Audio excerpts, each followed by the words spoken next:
Have you ever seen a movie that inspired you so much that you were confused? So sad yet so happy? So deep yet so simple at the same time? Well, if you have not, let me tell you about the movie Dead Poets Society. 2 words to describe this movie: inspiring, tragic. Seize the day. Gather ye rosebuds while ye may.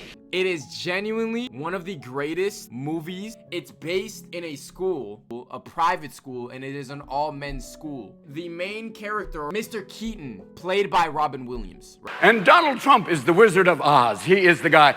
It's a man, he plays Monopoly with real fucking buildings. This is a scary man. He plays the English teacher. He teaches literature and poetry. He teaches it in an unorthodox way. His entire goal and purpose is to allow the students to break past societal norms, essentially become free thinkers. He teaches them to do in life what they feel they want to do in life, and not just what their parents or what society tells them to do. His whole goal is to basically break that barrier that society gives us, allow his students to actually feel free in a school where there's not a lot of freedom. It's truly inspiring and crazy to think how the directors and the writers went about telling this story. I will say the ending, it's something that'll catch you off guard for sure, 100%. It is one of the craziest plot twists I have experienced in cinema ever. The reason I think this movie's so critically acclaimed and loved is because it has genuinely inspired people to pursue their dreams. And it sounds corny, it sounds cliche. Mr. Keaton used life in a way where it's genuinely inspiring. Not a lot of people are on this planet that are like that. There's a lot of realists, and they'll tell you, you gotta do this. If you don't do this, your life's gonna be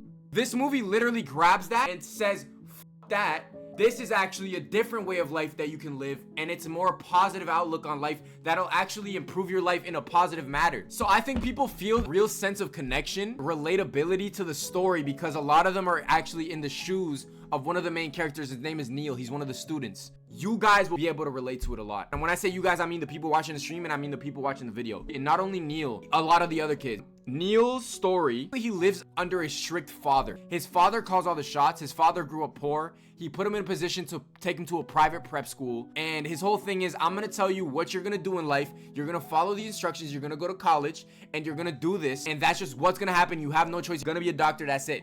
But Neil has other passions and other interests. You are that shrewd and knavish sprite called Robin Goodfellow. Thou speakst aright. And his father doesn't understand that. Feels like he's trapped in a jail cell and in a box that his dad has literally put him under. His teacher, Mr. Keating, helps him be inspired to finally break that and stop being so scared of taking steps towards being something that he wants to be.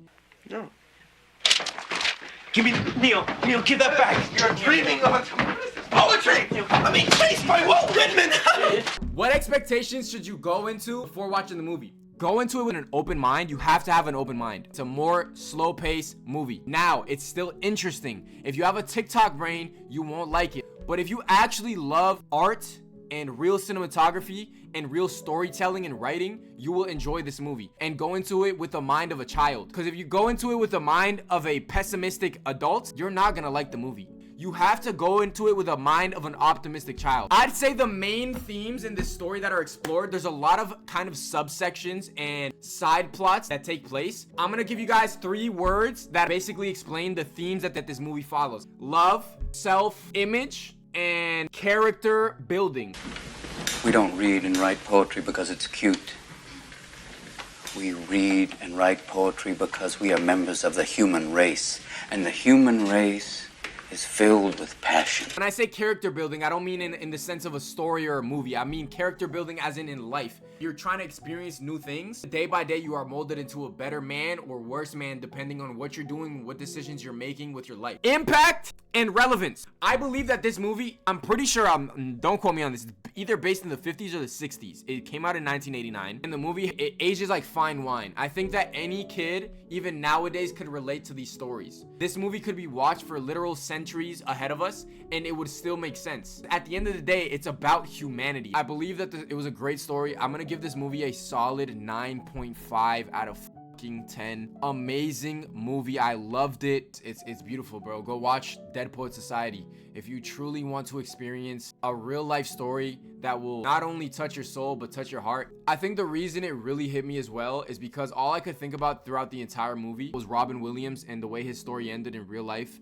R.I.P. Robin Williams, one of the greatest actors of all time. He literally made my childhood with Night at the Museum. If you guys know about Night at the Museum and the character he played, I think that this outlook in Dead Poet Society, the way he interpreted the character and the way he played it was beautiful and just amazing.